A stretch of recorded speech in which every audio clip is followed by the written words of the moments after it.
যদি ঘোষণা আসতে পারে এই নোয়াখালী, কুমিল্লা, ফেনী, চাঁদপুর, লক্ষ্মীপুর, এটা তো মুসলমানের আঁকড়া, আলেমদের জেলা এগুলো। আমরা সারা দেশে তাই জানি যে এটা আলেমদের শহর। এই কথা বলেন না কেন? আপনারাও নিষিদ্ধ করে দেবেন এই জেলায় যেন এই খ্রিস্টানদের কালচার পালন না হয়। অনেক যুবক কিন্তু এটা পালন করার জন্য টাকা পয়সা অনেকে বসিয়েছে যে ফুল দেবে প্রেমিকাকে। কিসের প্রেমিকা? বিয়ের আগে প্রেম করা জায়েজ আছে, খালি ফুল দেওয়া জায়েজ আছে। 31st নাইট এটা হিন্দুদের খ্রিস্টানদের কালচার। আজকে তওবা করেন না, যা করেছিলাম আর সামনে কোনোদিন করব না।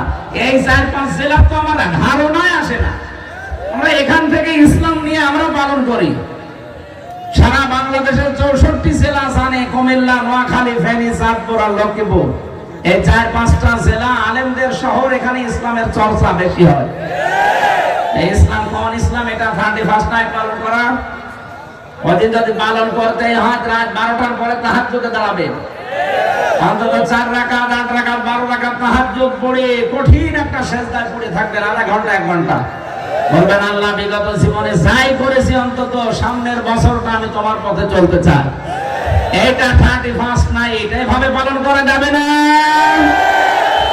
ঠিক আছে, আলহামদুলিল্লাহ।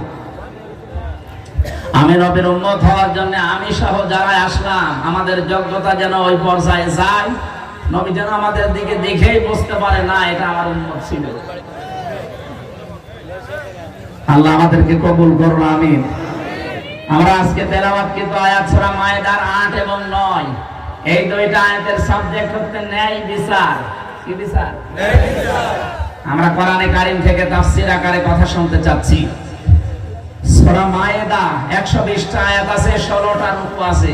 আমরা পড়েছি মাত্র 2টা আয়াত, এক আয়াতের তাফসীর করব, 8 নম্বর আয়াতে। আমার বিষয় কি বললাম? বলেন।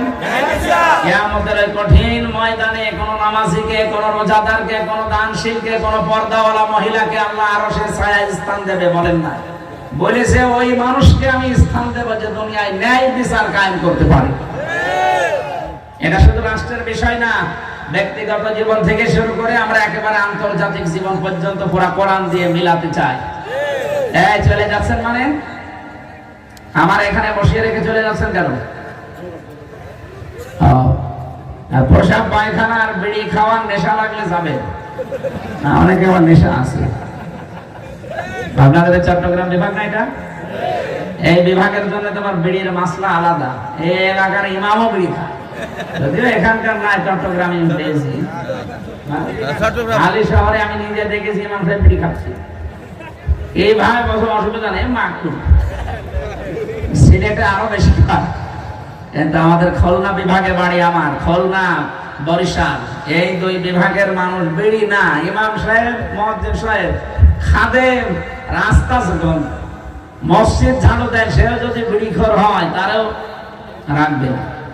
আপনাদের যেহেতু এলাকায় এগুলো নেশা আছে, এলাকায় বিড়ি তো তৈরি হয় না, এগুলো হয় সব কুষ্টিয়া, যশোর, কুষ্টিয়া, কুড়িগ্রাম, এই সমস্ত জেলায় তৈরি হয়। ওগুলো সব সাপ্লাই দিয়ে আসে। কি দিয়ে বানায় দেখেছে? তামাক। সবচেয়ে বেশি চাষ হয় কুষ্টিয়া, চুয়াডাঙ্গায়। এগুলো সব ফেলে রাখে রোদে, কুকুরে, শ্রীগালে, বিড়ালে প্রসাব করে, পায়খানা করে, রোদে ঝাড়া দিয়ে প্যাকেট করে পাঠিয়ে দেয়। যত ঝাড়া দিক মাল মশলা কিন্তু লেগে থাকে। কথা বলছে না কেন? ওইটা করে আপনারা খান, শোক টান যত দিন, ভেতরের অবস্থা তো ভালো না। বিড়ি খাওয়াটা ছেড়ে দিয়ে ভাই, যদি পারেন ছেড়ে দিয়ে। 22,000 কোটি টাকা, 22,000 কোটি টাকা লস হয়ে যাচ্ছে শুধু আগুনে পুড়িয়ে পুড়িয়ে।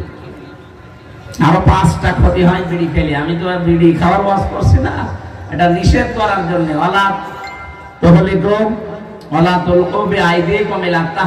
নিজেদেরকে নিজেরা ধ্বংস করে দিও না, এটা আত্মহত্যার শামিল। মানুষ মনে করে বিড়ি খেলে আর কি কয়েকটা জিনিস নষ্ট হয়ে যায় ভেতরে। আর আপনাকে আল্লাহ যা দিয়েছেন এগুলো সব আল্লাহর পক্ষ থেকে আমানত। একটা জিনিস আপনি নষ্ট করতে পারবেন না ইচ্ছা করে। কথা বলেন না কেন? সুতরাং এটা যারা খাচ্ছেন ছেড়ে দেবেন। আর যদি খুব বেশি নেশা লাগে, আজকের মতো খান, খেয়ে আবার তাড়াতাড়ি চলে আসবেন ইনশাআল্লাহ। তার মানে এরা খাবে। এবার আমরা কোরআনে যাচ্ছি না। আল্লাহ রাব্বুল আলামিন বলেন, ইয়া আইয়ুহাল্লাযীনা আমানু, ও হে যারা ঈমানের দাবি করো। ডাক দিয়েছেন আল্লাহ কাদের?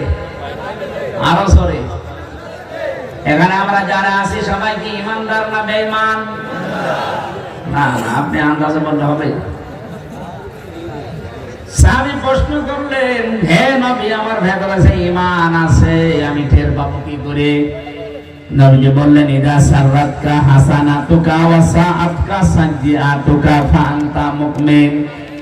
যখন তোমার ভালো কাজগুলো তোমাকে আনন্দ দেবে আর অন্যায় কাজগুলো তোমাকে কষ্ট দেবে, ভেতর থেকে একটা বাধা আসবে, প্রতিবন্ধকতা সৃষ্টি হবে, তখন বুঝবে তোমার ঈমান আছে।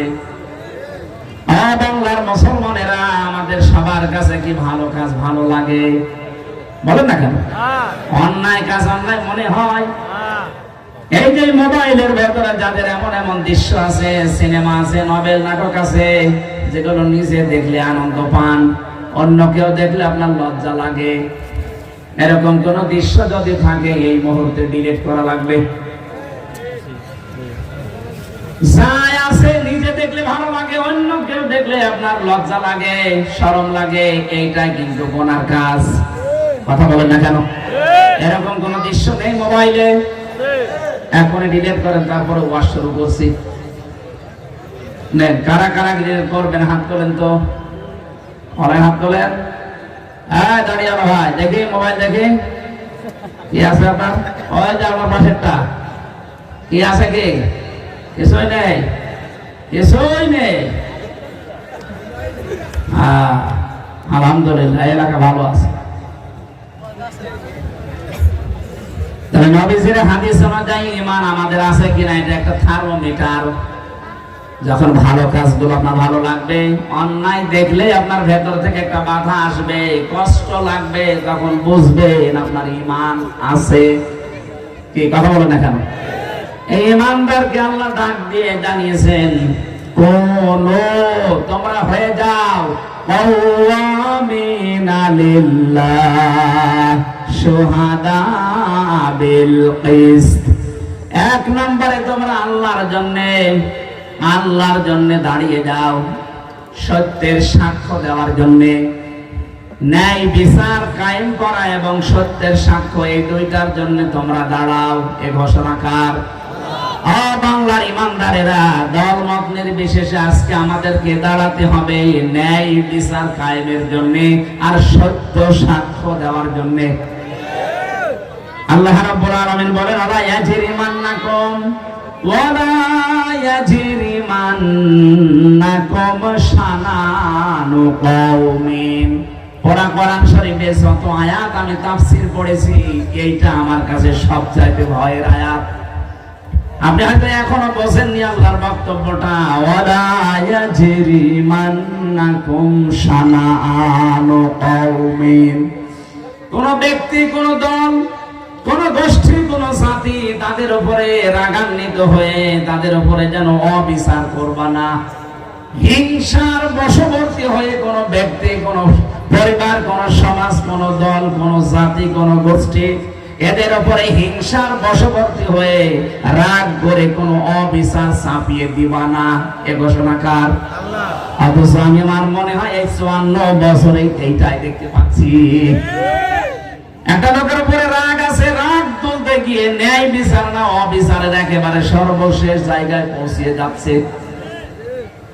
এই আয়াতটা কিয়ামতে অনেকের বিরুদ্ধে দাঁড়াবে আমার মনে হয়। বিশেষ করে যে মহিলা নিজের রাগকে কন্ট্রোল করতে না পেরে একটা মানুষের উপরে, একটা ব্যক্তির উপরে, একটা দলের উপরে রাগ করে তাদেরকে শেষ করে দেওয়ার জন্য অবিচারের একেবারে শেষ পর্যায়ে চলে গেছে।